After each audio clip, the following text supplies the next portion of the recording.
Bonjour à tous. Alors, petite vidéo pour ce qui devait arriver arriva. Suite aux différentes modifications apportées à ma carabine en vue de gagner de la puissance, j'ai eu un problème. Rien de bien méchant, je vous rassure, mais j'ai eu un problème quand même. Et c'est entre guillemets de ma faute. Donc, je vous explique. Cette carabine a subi diverses modifications, donc je vous laisse voir l'autre vidéo qui est publiée sur ma chaîne. Voilà, vous allez voir les modifications que j'avais apportées pour gagner un peu de puissance. J'avais gardé le ressort d'origine et donc j'avais travaillé tout autour pour, euh, pour voir ce que je pouvais gagner. Il me restait plus que le ressort d'origine à changer pour vraiment être en full. Et donc j'avais gardé mon ressort d'origine et avec ce ressort d'origine, j'avais réussi à gagner quelques joules en modifiant 2-3 bricoles autour. Alors j'avais modifié la masse qui va au fond du piston, comme vous pouvez constater au centre, creuse d'origine. J'ai été chercher les plombs du porte-cible, je les ai fondus, enfin, qui étaient plantés dans le porte-cible, je les ai fondus et j'ai rempli l'intérieur de plomb, voilà, je l'ai coulé dedans. Donc j'ai gagné de l'inertie au piston grâce à ça. Et j'avais également fabriqué un système avec une genre de butée-ressort, donc j'avais pris ce ressort là, c'est un ressort de soupape véhicule, que j'avais positionné ici, rondelle. Et bon là c'est pas le ressort d'origine, hein, mais à la base c'était le ressort d'origine. Et ce petit montage là m'avait permis de... Comment expliquer? La butée d'origine, la butée en plastique d'origine remontait à peu près jusqu'ici. Et le ressort d'origine Gamo venait s'appuyer à ce niveau-là. Le fait de positionner ce ressort, qui lui était plus fort que le ressort d'origine, permettait au moment de l'armement, le ressort se comprimait. Et une fois que celui-ci était comprimé, une fois que le ressort d'origine était comprimé totalement, les derniers centimètres de brisure de canon venaient comprimer celui-ci. Au moment du lâcher, ça permettait d'avancer le point d'appui du ressort d'origine. Ça permettait de l'avancer un petit peu et donc de gratter quelques centimètres avant que celui-ci ne commence à ne commence à se détendre. Et donc j'arrive en bout de course avec un ressort qui était encore un peu comprimé. Enfin, je gagnais en pression, en compression dans le cylindre. Voilà. Donc j'avais monté ce système là, alors je sais pas si vous remarquez. Donc là on a le guide de ressort et au fond ici, on doit le voir. Voilà, je sais pas si ça se voit bien, je suis désolé pour la lumière. On a un petit épaulement, d'accord. Et en fait cet épaulement, est vachement bien fait chez Gamo toujours. Alors celui-là, le ressort de soupape, autant vous dire qu'il rentre pas et qu'il ne va pas toucher l'épaulement. Et le ressort, alors là c'est pas le ressort d'origine, mais le ressort d'origine il n'y arrivait pas non plus. Je n'arrivais pas à venir poser le ressort dans le fond de l'épaulement. Donc Gamo, dans sa grande sagesse, avait positionné ici une cale en plastique qui venait jusqu'ici. Sur cette cale en plastique, on y positionnait une rondelle et le ressort devant.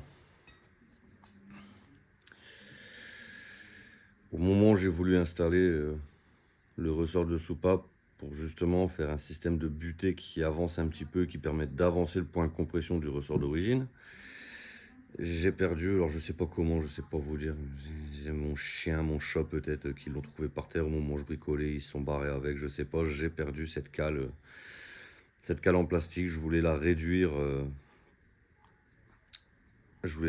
pour qu'elle arrive pile poil ici, d'accord, pile poil à la base, pour poser mon ressort de soupape, afin que mon ressort de soupape soit quand même appuyé, hein, là il y a...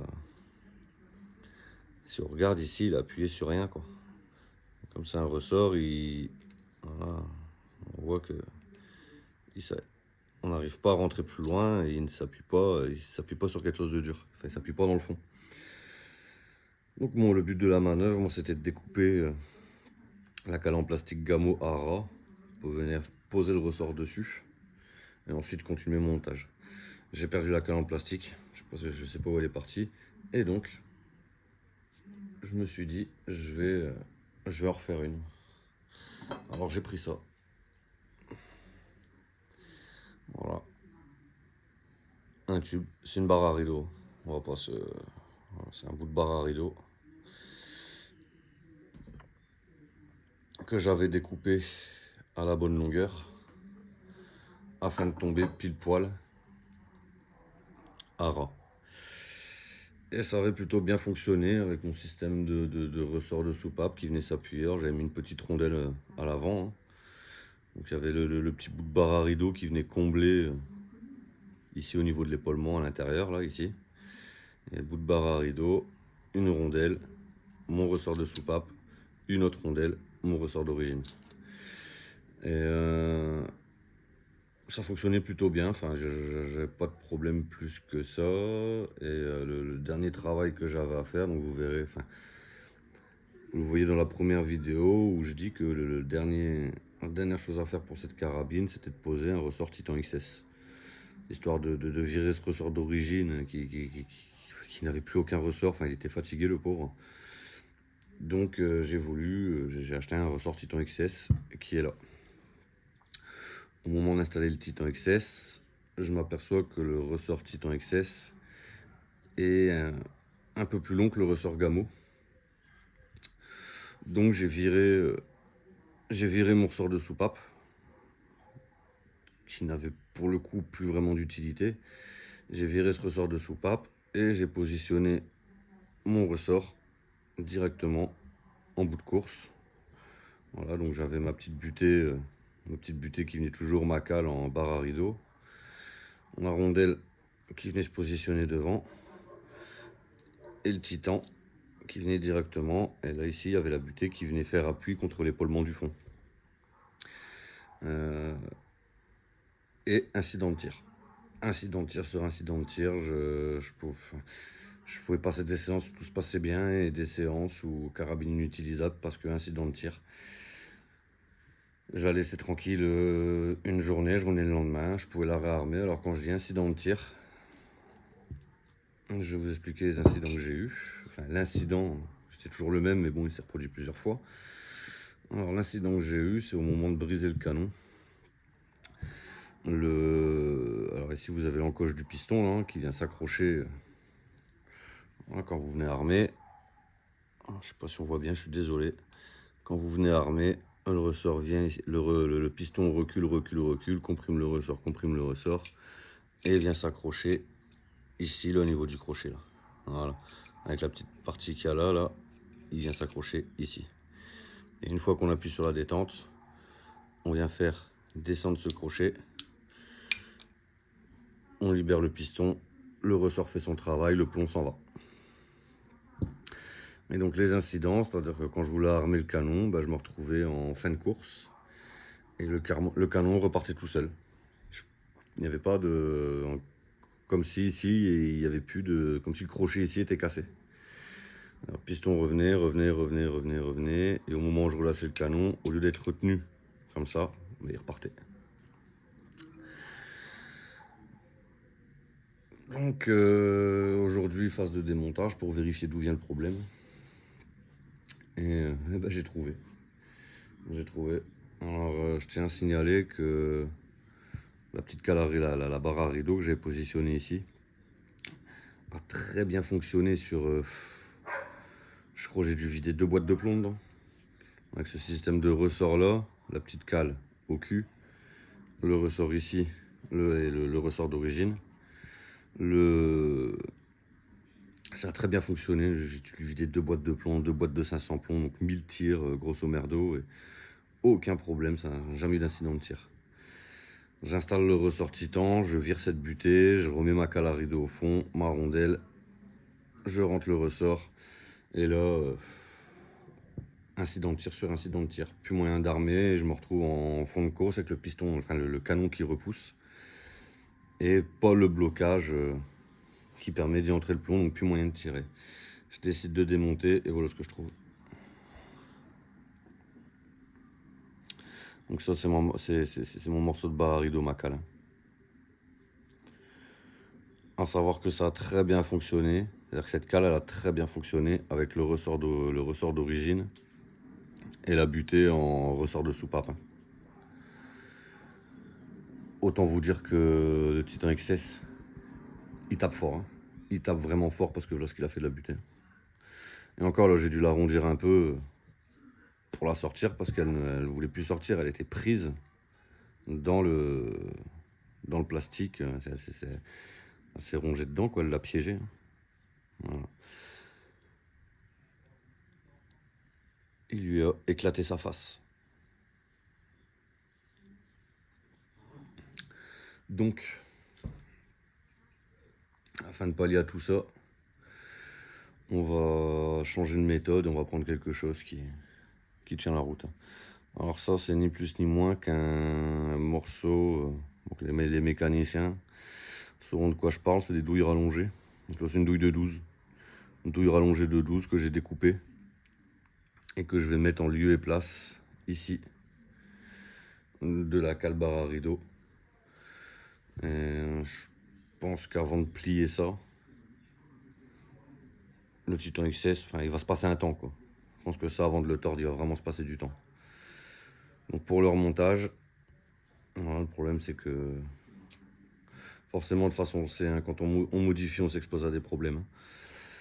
Le problème, c'est voilà, c'est qu'au fond, ça m'a un peu usiné la partie de l'épaulement qui est au fond, là. Alors, je sais pas si ça se voit bien, ça se voit bien la vidéo, je crois pas que ça se voit, mais bon. Voilà, il y a un épaulement là dans le fond, on le voit. Il est là, voilà. Et l'épaulement a été légèrement usiné. Donc je vais y positionner un petit joint caoutchouc, hein, c'est un joint de plomberie, hein, tout ce qu'il y a de plus basique. Je vais le positionner dans le fond. Hop. Là. Je vais venir y placer ma petite butée. Ma rondelle. Et mon ressort. Et là, je pense que je devrais avoir quelque chose qui tienne la route. Pour ceux qui n'ont pas vu et qui ont la flemme de voir la première vidéo, pour connaître enfin, si vous voulez savoir les modifications qui ont été apportées au total. Donc, ici, fatalement, réduction de la cale d'origine. Je suis parti sur quelque chose de plus court afin de pouvoir y rentrer l'intégralité du ressort Titan sans le recouper. Plus il y a de spire, fatalement, plus on emmagasine d'énergie. Ce serait idiot de couper le ressort alors qu'on pourrait réduire la cale. Seconde modification, la butée rentre plus au plomb. Voilà. Qui va permettre de, lorsque le piston va avancer dans le cylindre, voilà, donc là, position neutre, on arme, et quand on lâche la détente, le piston envoie la sauce, enfin comprime l'air qui se trouve à l'intérieur, et le fait de quand il va comprimer l'air, il va créer un coussin d'air qui va se créer ici. Le but de la manœuvre d'alourdir cette masse, c'est justement de combattre ce coussin d'air. Pour donner une petite analogie, plus c'est lourd, plus ça prend de l'inertie, il est plus facile d'arrêter une voiture qu'un camion. Voilà, tout simplement, un camion étant plus lourd, il est plus difficile à arrêter. Donc c'est le but d'alourdir cette pièce, que le piston va perdre moins de vitesse en avançant. Et dernière modif qui avait été faite dessus, je sais pas si ça va se voir, ouais, si on le voit. Voilà le port de transfert. Donc c'est là où, quand l'air est comprimé, elle est expulsée par ce petit trou afin de venir nourrir, voilà, la base où il y a le plomb ici. Venir le nourrir en air et c'est là que l'air est expulsé. Donc ça, je l'ai ouvert à 3,5. Pourquoi 3 mm et demi? Pour la simple et bonne raison que les jupes des plombs font, enfin les plombs font 4 mm. Sur celle-ci, c'est une 4,5, hein, et les plombs faisant 4 mm et demi, le but est que le trou soit un peu plus petit pour que l'air vienne s'engouffrer à l'intérieur de la jupe du plomb. perçant plus grand, c'est-à-dire en montant 4 mm, 4 mm et demi, il y a une chance que l'air, une fois que le plomb est positionné ici, si on perce le port de transfert trop grand, enfin le port de transfert ici, si on le met trop grand, il y a une chance que l'air passe autour de la jupe et pas à l'intérieur. Il risque de passer autour de la jupe du plomb et perte de puissance parce qu'il y a une partie de l'air qui n'est pas directement dans le fond du plomb mais qui passe autour et qui s'en va. Possibilité que la jupe ne s'ouvre pas totalement, donc ne vient pas épouser correctement les spirales du canon, etc., etc. Donc je pense que 3,5 c'est la limite. Ça laisse sur un plomb de 4,5 ça laisse 0,5 mm sur tout le pourtour du plomb. Voilà. Sur tout le pourtour du plomb pour que l'air vienne bien s'engouffrer à l'intérieur et pas autour. Voilà, voilà. Hop. Donc là, je passe à la phase de remontage. Pareil, je vais vous épargner la phase de remontage. Et de toute façon, il y a la première vidéo qui vous montre démontage, remontage complet. Alors je dis pas qu'il faut faire ça chez vous, je dis pas qu'il faut vous amuser à percer, couler du plomb, mettre des ressorts, hein. Mais pour ne serait-ce qu'un simple nettoyage, c'est bien de savoir la démonter. Voilà, voilà, bonne journée à vous.